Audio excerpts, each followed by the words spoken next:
अस्सलाम वालेकुम viewers, I am Hina Mahjabeen. I hope you all will be fine. हम study कर रहे हैं MGT 201 फाइनेंशियल मैनेजमेंट का कोर्स, जिसका है module number 5 financial analysis tools and topic number है 100 market ratios part number 4। Because हम 3 पार्ट्स ऑलरेडी पढ़ चुके हैं, जिसमें हमने मार्केट एनालिसिस के बारे में पढ़ा, फिर उसकी डिफरेंट रेशोज़, देन उनकी एग्जांपल्स देखी। तो आज हम जो डिस्कस करने वाले हैं वो है बुक वैल्यू, ठीक है। और भी एक और टर्म है प्राइस अर्निंग रेशो भी है, वो भी डिस्कस करेंगे। बट टुडेज़ लेक्चर स्टार्ट करने से पहले अगर आप मेरे चैनल पर न्यू हैं देन प्लीज़ मेरे चैनल को सब्सक्राइब कर दें और बेल आइकन को क्लिक करना मत भूलिएगा, ताकि upcoming lectures, different assignments, quizzes और पेपर्स के नोटिफिकेशंस आप तक पहुंच जाएं। लाइक भी कीजिएगा, शेयर भी कीजिएगा। ओके जी, let's start from today's lecture. Market ratios के बारे में पढ़ा है, देन हमने देखा कि उनका जो डेटा है वो फाइनेंशियल स्टेटमेंट्स और मार्केट यानी स्टॉक एक्सचेंज मार्केट हो सकती है, या स्टॉक मार्केट भी कह दें, या जस्ट मार्केट कह दें, वहाँ से लिया जाता है, देन कैलकुलेट कर सकते हो आप। Another very important ratio is the book value BV ratio. Although we do not require data to calculate book value from the market, but its relevance is that market price, यानी जो market price है उससे होती है, और the market value is very much related to this, meaning that book value is very much related to the market price। यानी market price ये हमने previous जो lectures हमने पढ़े थे 2-3, जब हमने ये स्टार्ट किया था जो मार्केट एनालिसिस का टॉपिक था, देन भी मैंने आई थिंक डिटेल में बुक वैल्यू का बताया था। यहाँ पर भी देख लेते हैं कॉन्सेप्ट क्या है। Actually book value actually tells us that a company has how much amount of assets against one share with that company has issued. मैंने आपको बताया था शेयर अगर देखा जाए, शेयर या फिर कोई बॉन्ड या कोई भी चीज़ है, तो वो जस्ट एक पीस, सिक्योरिटी की बात कर लो, एक जस्ट पीस ऑफ पेपर है, उसकी कोई एग्जिस्टेंस नहीं होगी जब तक आप उसके अगेंस्ट कुछ एसेट्स नहीं रख लेते, या कंपनी के पास उसके अगेंस्ट कुछ एसेट्स नहीं है उतनी ही वैल्यू के या उससे ज़्यादा वैल्यू के, ठीक है। तो यही चीज़ बताई जा रही है कि कंपनी के पास कितनी अमाउंट के एसेट्स हैं उस वन शेयर के अगेंस्ट जो उसने इशू किया है, किसी को दिया है।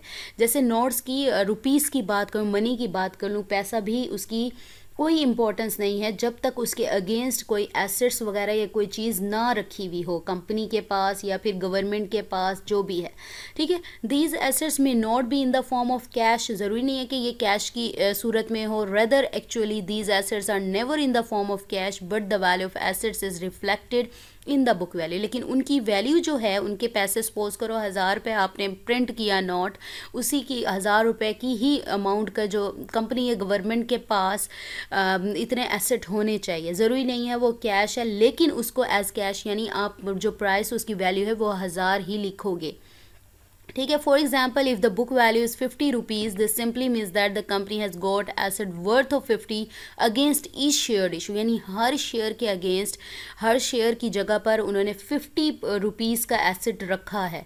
So we may assume that in case of liquidation means if a company has close, then this company can pay 50 rupees to its each share holder. Liquidation होती है यानी कंपनी क्लोज भी हो जाती है, देन भी उन्हें हर शेयर होल्डर को ये 50 रुपीज़ देने होते हैं। मैंने आपसे बात की कि बुक वैल्यू रेलिवेंट है, रेलिवेंस है इसकी मार्केट प्राइस से। How? Market price is actually the collection of many things, कि आप ये नहीं कह सकते कि जस्ट आपकी जो प्राइस है मार्केट प्राइस ही है, इसमें बहुत सारी चीज़ें आ जाती हैं। तो वो देखते हैं हम, जिन्हें हम कलेक्टिवली हम कहते हैं कि सप्लाई कैसी है मनी की, ठीक है। उसको भी देखते हुए करते हैं यहाँ पर सप्लाई, मनी सप्लाई कैसी है उसकी, या फिर उसकी जो ट्रेंडिंग जा रही है वो कैसी है, या फिर अर्निंग क्या है आपकी। तो ये सारी चीज़ें देख कर की जाती है, यानी प्राइस बताई जाती है कि मार्केट प्राइस ये जा रही है, तो इसमें क्या है, डिमांड क्या जा रही है आपकी, ठीक है। तो यहाँ पर देखें, we can not say that there is one thing that determines the market price, there are many forces, demand, supply which actually keep the value higher और लोअर, बट बेस इज और very foundation of market price और market value is the book value, यानी आपने उस share के against कितने assets रखे हैं, कितनी अमाउंट के एसेट्स कंपनी गवर्नमेंट के पास हैं। तो ये बुनियाद फराहम करती है। Meaning that when we say that company has 50 rupees amount of assets against one share, than the share should be sold in the market 50 rupees. पता चल गया।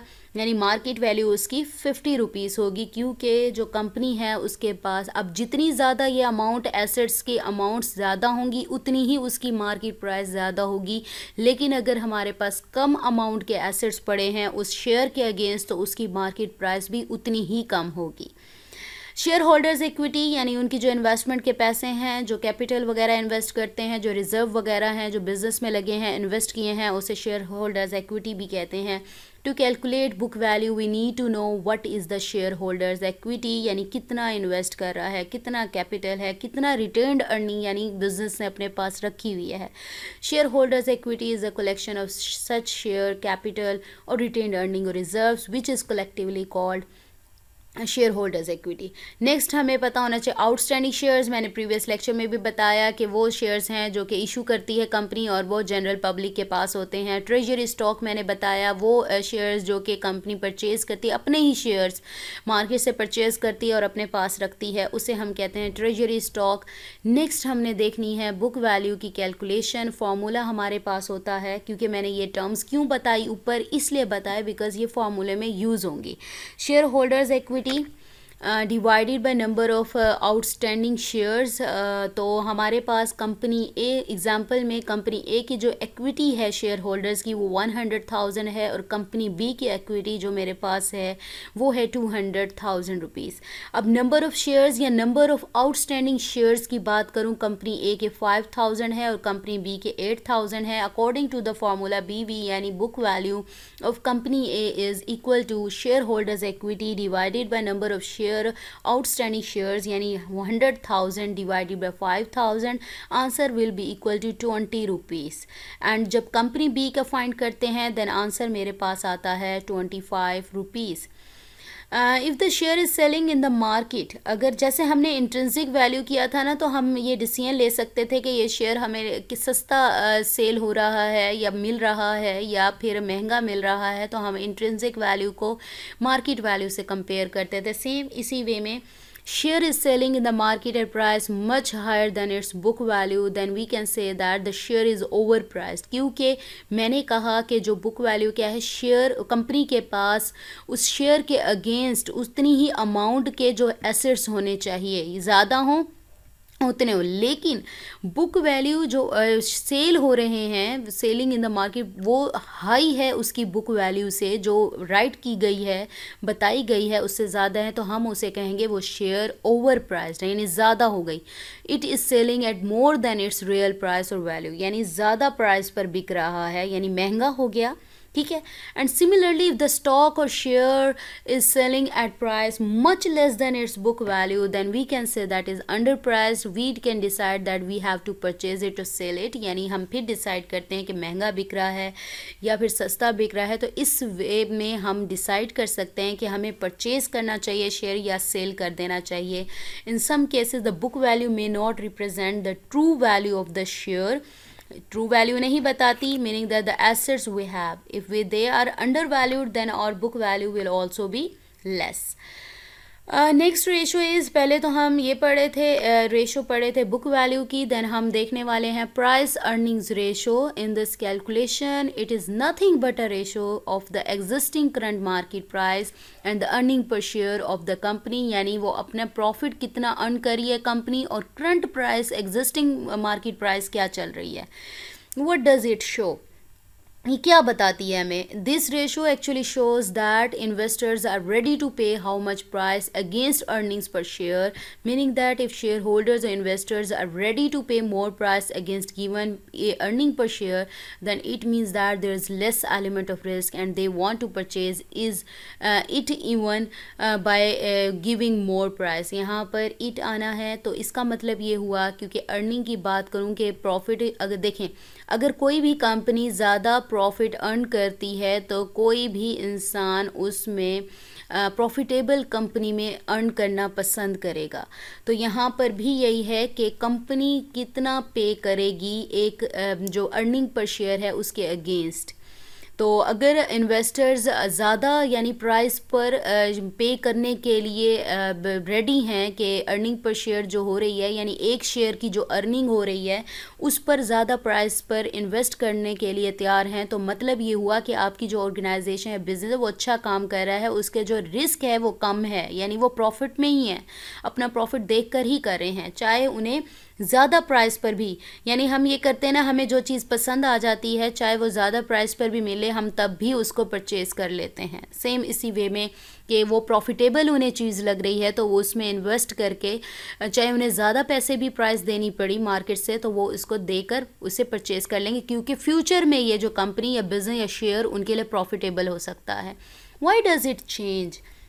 Another most important thing is that there is a possibility of growth, यानी grow करें। मैंने अभी बात की ना कि चेंज हो सकता है फ्यूचर में उनके लिए प्रॉफिटेबल हो, अभी इतनी ज़्यादा प्राइस नहीं है या उन्हें ज़्यादा प्राइस देनी पड़ी है, लेकिन उससे ज़्यादा फर्दर प्रॉफिट अर्न कर सकते हैं। Company is likely to have more earnings in the future and that's why investors are really to pay a higher price. As the price earning ratio increases, we conclude that the confidence of shareholders or investors is increasing on the company's shares or to invest in that company. यानी earning जो share की price earning ratio है वो increase होती है, मतलब उनका confidence बढ़ता है और ज़्यादा वो इसके अंदर इन्वेस्ट करते हैं। So price earning ratio keeps on changing. क्यों? Because the price is dynamic phenomenon that its price keeps on changing, क्योंकि मैंने अभी बात की जो प्राइस होती है वो चेंज होती रहती है, market price. So every day we have got a different price earning ratio because the price of today may be different from the price of yesterday and similarly the price of tomorrow may be different from the price of today। क्योंकि मैंने जब market price के बारे में आप लोगों को बताया था तो ये बताया था कि मार्केट प्राइस जो है वो चेंज होती रहती है, जैसे स्टॉक्स की बात की थी हमने, ठीक है। तो यहाँ पर जब मार्केट प्राइस चेंज होती है तो प्राइस अर्निंग रेशो भी चेंज होगी। हमारे पास हो गई क्या गया, प्राइस अर्निंग रेशो का जो फार्मूला है, प्राइस यानी market price divided by earning per share, यानी कितनी अर्निंग हो रही है और मार्केट प्राइस कितनी है। यहाँ पर 2 कंपनीज गिवन है, उनके डेटा गिवन है। एग्जांपल के तौर पर तो हमारे पास जो कंपनी है उसकी जो प्राइस है, मार्केट प्राइस कह लो तो वो 100 रुपीज़ है और अर्निंग पर शेयर जो है प्राइस वो 10 रुपीज़ है। इसी तरह से कंपनी बी की 200 है और EPS जो है कंपनी बी की वो 10 रुपीज़ है। आप यहाँ पर नोटिस करें अर्निंग पर शेयर दोनों कंपनीज की सेम है, जस्ट मार्केट प्राइस चेंज है, ठीक है।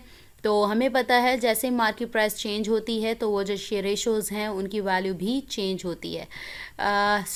जब डिवाइड करते हैं, यानी आपने मार्केट प्राइस से डिवाइड किया अर्निंग पर शेयर को, तो हमारे पास यहाँ 10 टाइम्स आया और यहाँ पर 200 टाइम्स आया। ज़रा हम देख लेते हैं। यहाँ पर देखें, यहाँ पर प्राइस कितनी थी, 100 रुपीज़ थी और यहाँ पर 200 रुपीज़ थी, यानी मार्केट प्राइस ज़्यादा है तो हमारे पास प्राइस अर्निंग रेशो भी ज़्यादा आई है, ठीक है। It is very much important that 2 companies is having same earning per share may have different price earning ratio, meaning that if we compare these 2 companies then we can see that the confidence of shareholders of investor is more on company B because इसकी जो है हमारे पास price market price ज़्यादा है, तो वो हमें बता रही है अर्निंग पर शेयर आपके पास दोनों की सेम है तो उनका कॉन्फिडेंस है वो इसमें ज़्यादा इन्वेस्ट कर रहे हैं, ये हमें बता रहा है। इवन वो 200 रुपीज़ भी इन्वेस्ट कर रहे हैं जस्ट ये 10 जो है अर्निंग 10 रुपीज़ अर्न करने के लिए।